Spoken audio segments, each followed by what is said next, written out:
Imagine you are a child in 18th century Scotland. You're playing near the edge of a deep, dark loch. The mist surrounds you, and suddenly, through the fog, appears the most beautiful creature you have ever seen. A massive, imposing black horse with a soaking wet mane. It stands perfectly docile. It watches you. It invites you to come closer. It invites you to ride. But the second your hand touches its skin, you realize your mistake. Its coat isn't wet. It's covered in a supernatural adhesive. You are trapped. The horse lets out a shrieking neigh that sounds entirely unearthly and plunges headfirst into the freezing waters, dragging you down into the depths. Welcome to the domain of the Kelpie. For centuries, the Scottish Highlands lived in absolute terror of this legend. The Kelpie wasn't just a monster, it was a water demon, a shapeshifter. Celtic oral tradition is plagued with encounters with these beasts. The most famous story speaks of 10 children playing by a river. The Kelpie appeared, and 9 of them climbed onto its magically elongating back. The 10th child only stroked its muzzle, but his finger became glued to it.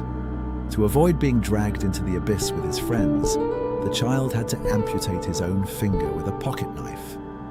The Kelpie vanished beneath the water with the other 9. They were never seen again. But what made entire communities believe so fervently in demonic horses lurking beneath the surface? This wasn't empty superstition. The terror was real and tangible. Walking near a Scottish loch in winter was like walking on the edge of the abyss. You didn't know what lay beneath. And if someone slipped, the freezing temperatures and treacherous undercurrents ensured they rarely made it out.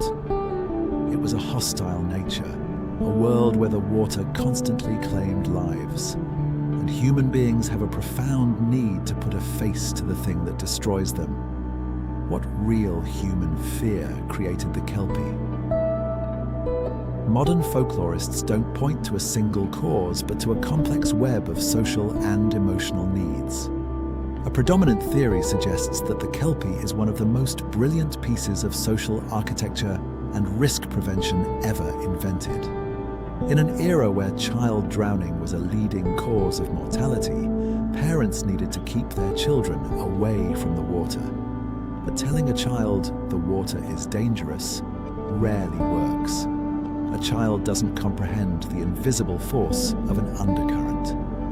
But they do fear a monster. By transforming the invisible danger of the water into a deceitful predator, parents instilled an instinctive, visceral fear in their children. However, this isn't the only reading. Other academics point to an even more heartbreaking psychological mechanism: the processing of grief. Faced with the incomprehensible tragedy of a sudden drowning on a community level, it was easier to believe that the victim had been chosen or stolen by a magical spirit, rather than accepting the cruel reality of random chance and human carelessness. There are even theories that see the Kelpie as the echo of ancient pagan sacrifices to water spirits, later demonized by religious influence to turn them into stories of moral punishment. Whether it was to enforce safety rules, to make sense of tragedy, or to remember old gods, the Kelpie served its purpose. It wasn't a monster designed purely out of malice. It was a dark fairy tale born from love, grief, and a deep respect for the environment, carefully woven to keep people away from the abyss.